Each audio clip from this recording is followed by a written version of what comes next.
Thank you for tuning in to Stay Positive with Nalisha. This is chapter 2 of my story that I'm going to share with you guys. So please enjoy, watch, and subscribe, and like. Thank you. Alright, Nalisha, so you stated in the last video that everything started going downhill. What did you mean by that? So what I mean by that was I started, I don't want to say I was getting depressed or anything to that matter while I was pregnant, because my mom was more set on making sure that my baby was okay. But I did start going through a lot with my child's father and his family. Comments were being made about me, and it was like, I was pushing something back in my head because I'm like, I know he hurt. I know he hurt or whatever, I'm not with him, but still, like, you would think that they would see that, okay, she's dealing with something new. She's not new to this. She don't know, like, my daughter's father had time to, deal with this. He's lived with this all his life, and his family had time to help him. This is new. This is fresh. It's a big wound that's going to need time to heal. I was so caught up in the fact that, one, like, okay, if I have HIV, how's this going to affect my daughter? And I was feeling like I was a bad mom and my child wasn't even here yet. I felt like I would let my child down because I could possibly pass the disease on to her. Okay, so at the hospital, when they were, referring to the baby, what did they say regarding her having it?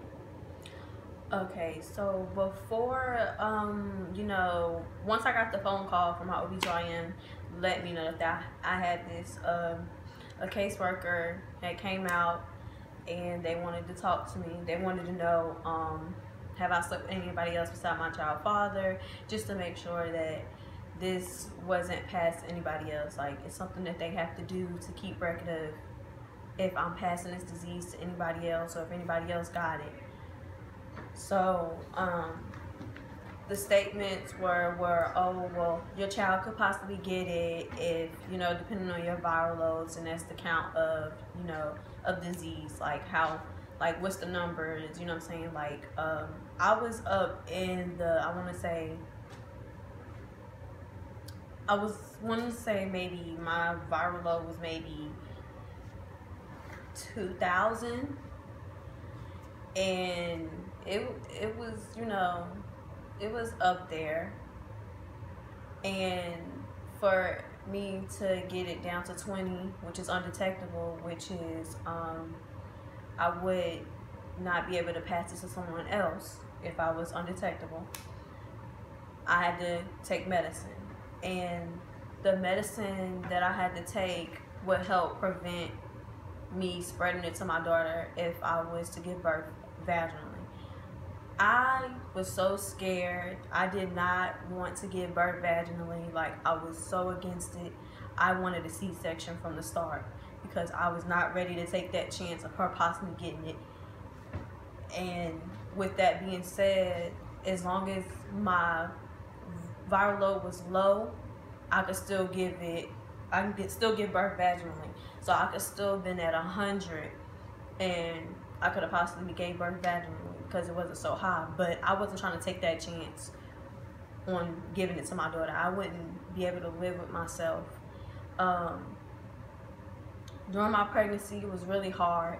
I had headaches. I couldn't keep nothing down. The medicine was turning my eyes yellow, like I said in the last video. I was like, I didn't get out the bed. It was hard for me to get out the bed. Like, I was always in the bed. Like, I was confined to the bed. It was really, really hard for me. Not only that, I was going through with my child's father and her family. I had to go to doctor's appointments, and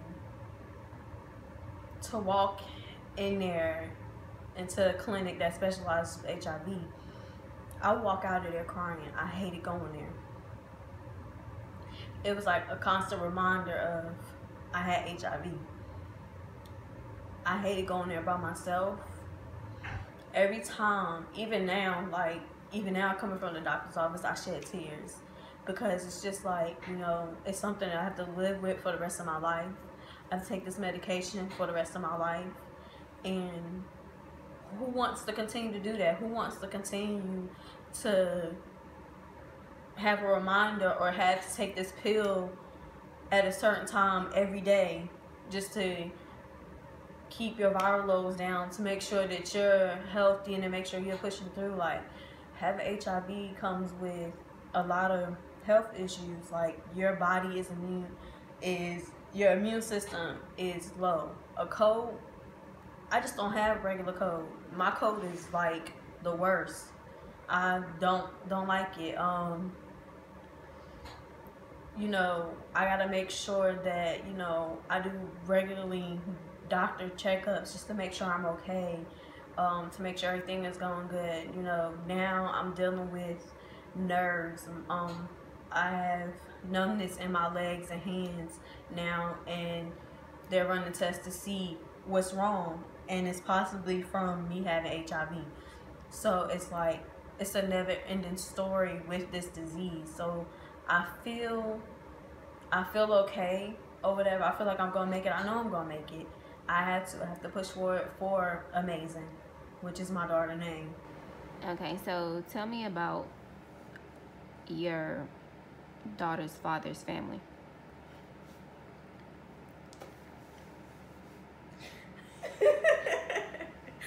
So that right there, that subject, every family has their ups and downs, and every family is made differently. Every family go through things and handle it differently. With my daughter's father family, the minute that I didn't want to be with him, questions started, saying, oh, she's not really the person who you thought she was. She's not such an innocent person. And I'm not trying to say I'm innocent, no, because I do things that I shouldn't do sometimes, but I am a good person. I care about people's feelings. So they was also, putting things in his head, and he would come back to me and just start arguing.